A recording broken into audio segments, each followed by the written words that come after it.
Assalamu alaikum wa rahmatullahi wa barakatuhu to some of you and peace out to the rest of you. Black Heart, signing black in again. I ask again that you spread the message, spread the word either by repeating the content or by just sharing the links. That is more important than the like or the subscribe button. That being said, I said previously in a video that Islam is the solution for the black community. And I did say that I'm not asking you to take my word for it, but that if you study it, you're going to see the evidences for yourself. And then if I changed my mind later, you would be coming back to me and telling me, no, Black Heart, you were right earlier, you're wrong now. It is a solution for black people. Because that's how powerful it is. If I change my mind about that later on, and you've done the study, you're going to come to me and say, don't do it. Don't flip that table over. Don't change. You were right the first time. Keep going that direction. That's what you would say, and I couldn't blame you. This being said, let me go ahead and start by mentioning, of course, you've seen the title, the proper extent of male relatives' involvement. And I'm talking about when black women choose their men. Now, this works across the board universally for any human beings, period. But I'm going to focus on black folk because, one, it's like Malcolm said, any proper student of agriculture will tell you you start by placing your crops in fertile soil. And the black communities worldwide have generally been proper soil and fertile soil for Islam and for things that work, when you show them that it works, at least. But by the same token, I don't really care what white community does. Until they pay for what they've done, and until those who want to say that they don't owe anybody anything are made to pay the most, I really don't care. I hope that they actually destroy themselves. Not every individual, but it's because of the way the community acts. It's not hatred, it's just justice. That's another story. For black folk, the ones who need it, and even other oppressed communities, there are two levels, two extremes of male involvement that I want to point out first. Male relatives' involvement. And these extremes have been practiced by different peoples, and I'll point them out. Where I live now, in this Arab country, in the Gulf, the male relatives do practice involvement. If the sister is going to bring home somebody that wants to marry her, they're going to want to scrutinize the man. They go to the extreme of scrutinizing them for the finances, regardless of what their sister says. And then they don't really scrutinize the character like they should. And that's the mistake. These men don't scrutinize the character, except for one thing. They do, and this is not wrong per se, they do want to know if he has made frequent trips to Bahrain or Dubai or Thailand or the Philippines. These areas. They do want to know about that. Has he gone? And if he has gone with his family, fine. But if he's gone by himself, and especially if he's gone frequently, then they want some evidence that he wasn't just going over there to cut loose and stick his dick up in somebody without going through marriage. They want to make sure of that. But that's about the extent to which they go when they scrutinize the character. They scrutinize the finances, and they do so by checking the job, and then they also scrutinize the family origin, which is not a factor in marriage. So they go to one extreme. They make marriage difficult, especially for honest guys that are young. Ironically, who would make the best husbands and fathers, they're the ones who are the most precluded. So what happens is that if you're a young guy and you're an honest guy and you're not stealing money, or you're not just lucky enough to already be rich, then what do? Well, you're not going to get married. You could go to a poor country and marry there, but you can't bring your wife back till you're 30. Or you can go and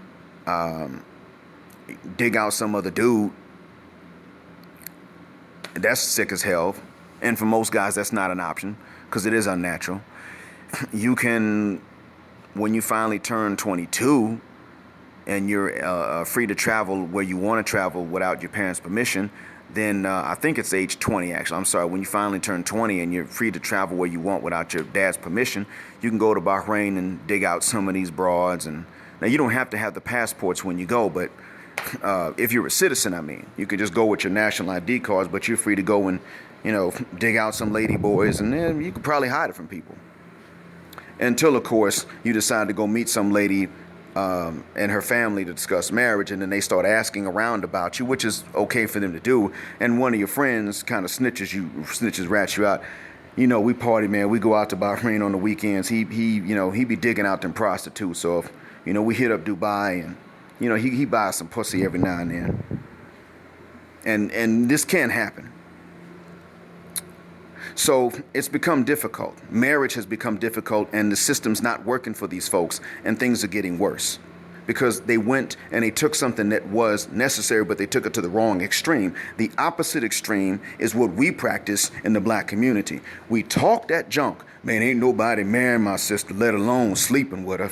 But in real life, they make their own choices, completely independent of us. No input from the male relatives. They just bring home the guy that's my boyfriend, and their boyfriend or girlfriend until she or he says otherwise, with no input from us. That's what happens. And if she chooses to marry this knucklehead ass nigga, then you only hope that he doesn't choose to marry her. One of the two.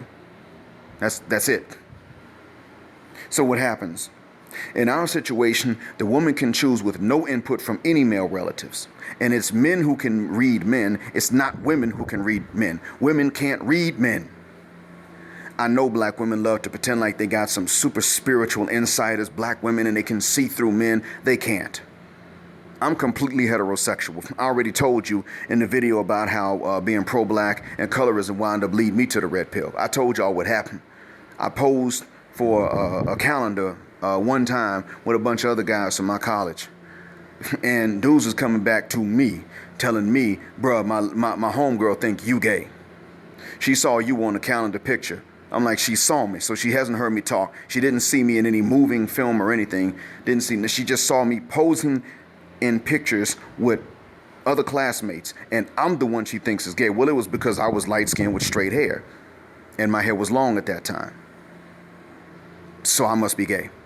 Sisters can't read brothers. They cannot do it.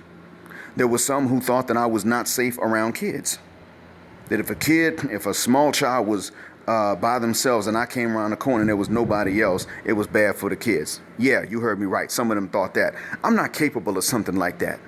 There are people who are. I don't blame anybody for being careful about protecting children, but they thought that they could see something in me that would lead to that, and they couldn't. Now, people who knew me knew this. But the ones who were saying these things did not know me. They were just simply assuming I'm the spiritual black woman so I can read people. No, not really.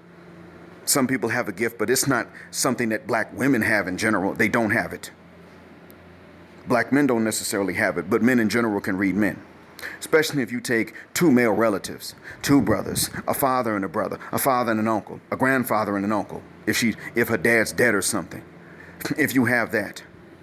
And one of the ways, I'm going to tell you this, brothers, one of the ways you'll really know that a guy is on the up and up is if he likes one of your lady relatives, but he doesn't want to sneak around. He wants you to know who he is. That's when you know this gentleman doesn't mean any harm to your sister. He's on the up and up. If he's coming along like, look, glad to meet you, gentlemen. Yes, I like her. I want the best for her. So when you don't have to say, what are your intentions towards my sister, or what are your intentions towards my daughter? You'll never have to ask that question. He comes to you. He asks her to make the introduction. That's really when you know. And I would love it I would love to see more of that nowadays. Especially for those of us who focus on marriage, I'd love to see these brothers say, look, sweetheart, yeah, I like you, but I'm not here just to play around. I'm not here for that. And what's really in your best interest is to have some male relatives check me out. That's really what's in your best interest. Yeah, I can tell you I'm good. I can act well, but they can see it over time. And this is what I want. I want you to have that benefit. The point I'm making is that there is a middle ground in between these two extremes, the one we practice and the one that these wealthy Gulf Arabs practice. And the middle ground is that the male relative looks at the female relative's choice in the man, and he scrutinizes that man for character. He lets her determine if she can deal with the finances. That's up to her. But he scrutinizes the character as another man can see and read men.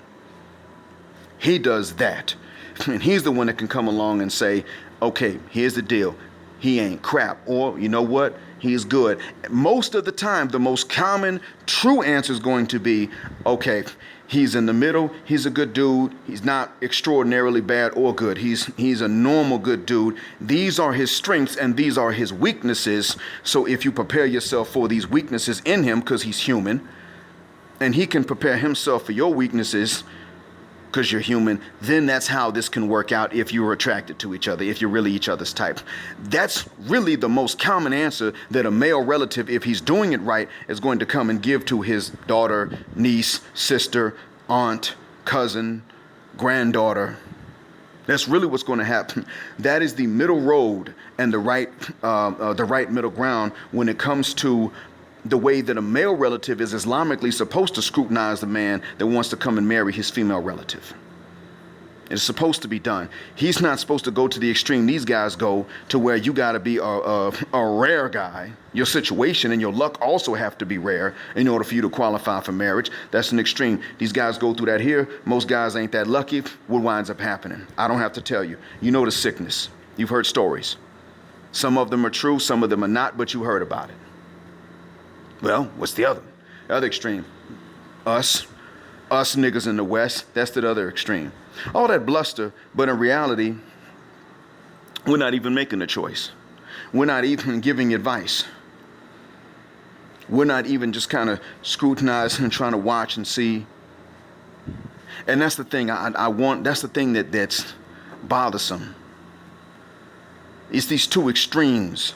And we don't even know the middle ground. We didn't understand the middle ground till many of you heard me say it, and it took me years to understand and find this out. I had to ask certain people, well, what's the right way to do this? Because I see them doing this and I see us doing this. And I had to go and ask some people.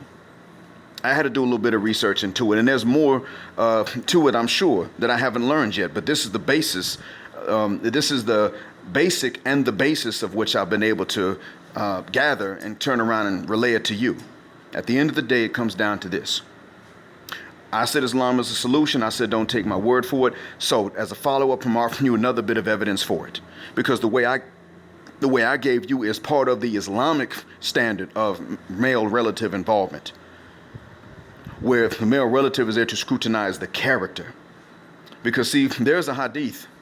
I mean, in other words, an authentic saying of the Prophet Muhammad, peace be to him. And when I say it's authentic, I mean many people repeated the saying and attributed back to him. Many people that knew him directly said this. In other words, multiple witnesses heard this and related, and they repeated it back the same way, which tells you, no, in an investigation, this will mean that somebody did or said what they're saying that he did or said. So in this case, you got to apply it too. And that is this. He said, if a man comes to you to marry your daughters or your lady relatives, and you are impressed with his religion and his character, because those can be two different things, religion and character. They're related, but they can be different. He says if you are impressed with both his religion and his character, then marry your daughters to them, or there's going to be trial and tribulation in the land. And that's exactly what we have going on right here in this part of the world where I am. On the flip side, it ain't the men that are even scrutinizing these young cats for their character and their religion, anything to do with their morality. The male relatives aren't involved in scrutinizing anybody for this. And so you also have a tribulation and a fitna, because what he said, peace be to him, was if a man comes to you to marry your lady relatives and you are impressed with his character and his religion. So that means that, yeah, you're supposed to look out for your girl, your cousin, your niece, your aunt, your granddaughter, your daughter, your sister. You're supposed to look out for her. But you're supposed to look out for her as far as his character and his religion are concerned, and she can determine if she can tolerate what his finances are. And if she can't, because he's honest, but he ain't rich. Newsflash, that's going to be a whole lot of guys ain't rich. If she can't, God will take care of the rest. She's going to find somebody who ain't honest and he ain't rich. That's going to be the other thing she can find. God has a way of sorting that out. But what instructions did he give to us? If they come to you to marry and you are impressed with their character and their religion, and see, that's where we fail. We don't even do the scrutiny. We don't even tell the ladies in our family, look, I need to meet them. We don't tell them when they're young, I need to meet them. I told my son, look, I need to meet her. When you think you found that right one, and I need to meet her. And if I meet her, I'll help you cover the cost of the wedding. I got you, blood. And for the first 2 years, I'll help you even start your situation off right, to the best of my ability. I told my son this because I meant it, and I also told my daughters. The thing is that when at least when you have some sort of family-oriented people coming together, you increase the chances. And in our community, best believe we need that between both men and women. We need that. At the end of the day, one of the reasons why the male relative has to be involved in her selection, I'm not saying that he can force someone on her. I'm not talking about that. I'm talking about a case where he is her type, she is his type. So that means that she likes him, he likes her, and then you can see that his character and religion really are worthy, trustworthy. You can see this, and then you go ahead, because even then it's not a fail-safe, but you did the best you could.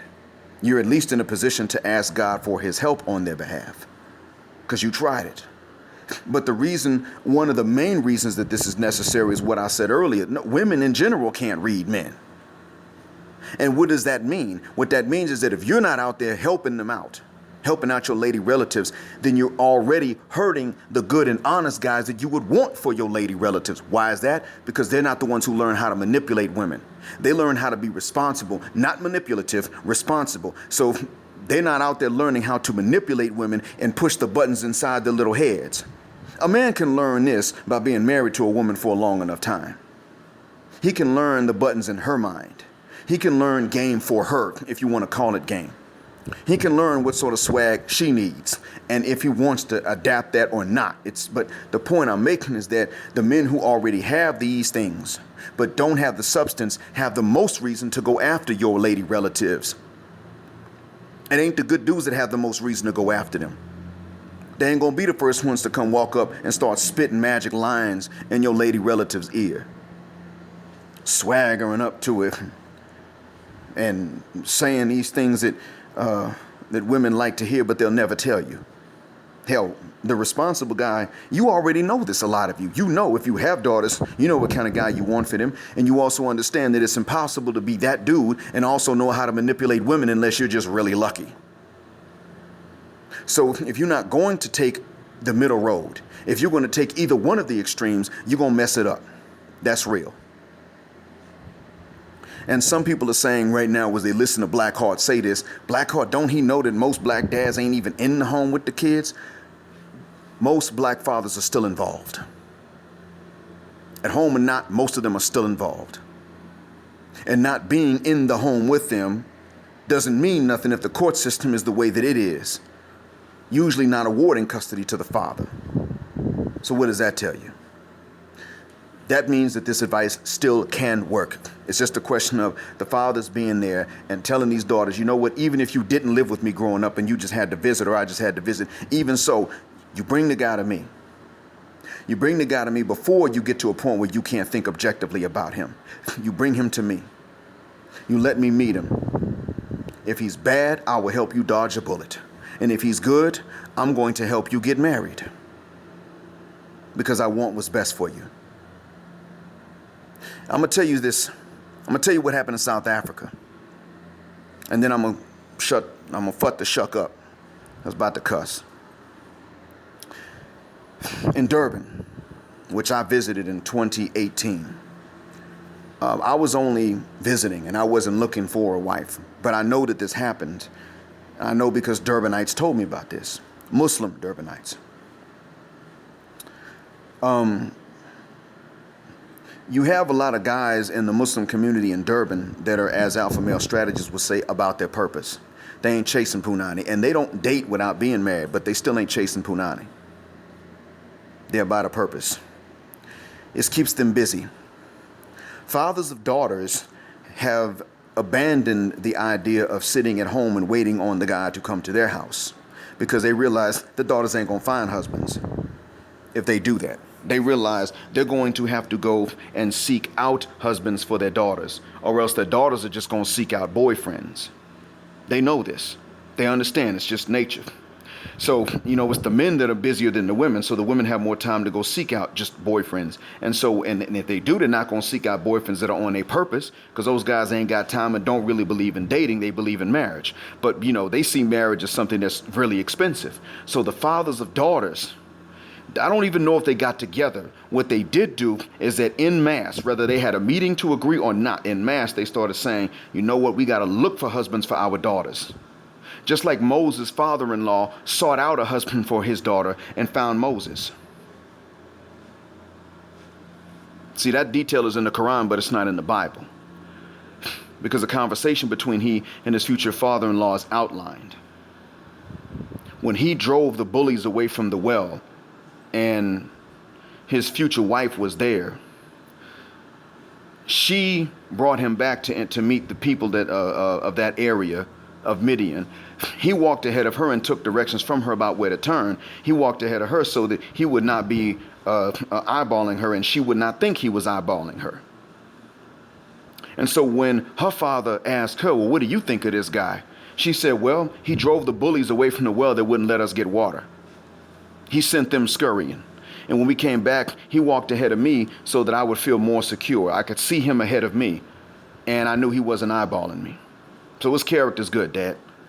And Dad listened to his daughter's language and said, okay, she's old enough to want a husband, and she's saying this guy's good. Let me talk to him. So he chatted with Moses, tried to work out a work arrangement. And he said, oh, and by the way, you can marry my daughter. You work for me for 8 years. That's the deal. Work for me for 8 years, you marry my daughter. You will work for 10 years if you just want to make it a nice, even 10 number. And that's how the conversation, that's the context of the conversation and the content of the conversation between them. He sought a husband out for his daughter and wound up with a prophet.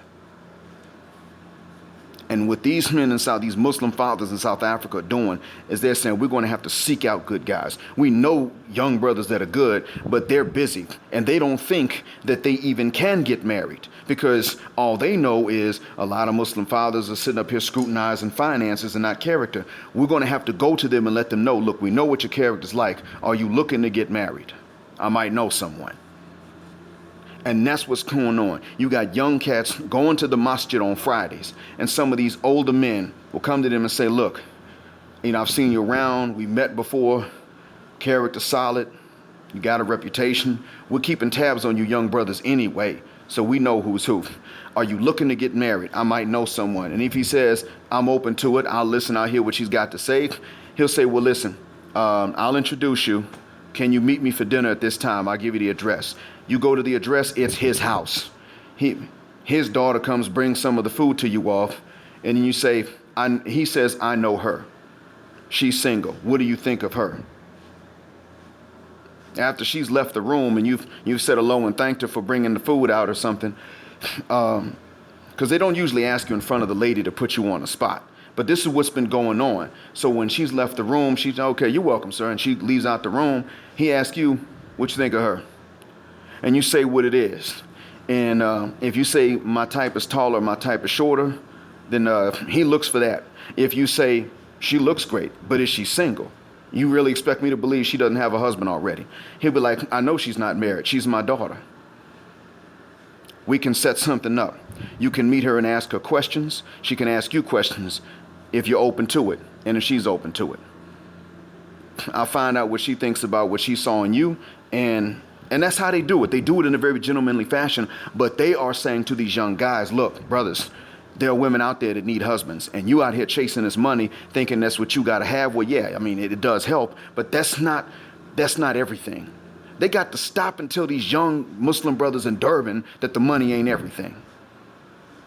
They realized this because it was their fathers who gave them the impression, and it was their fathers-in-law who gave them the impression that the money was everything. So they realize now that their sons got this information from them, and so now somebody else's son is out there chasing the money.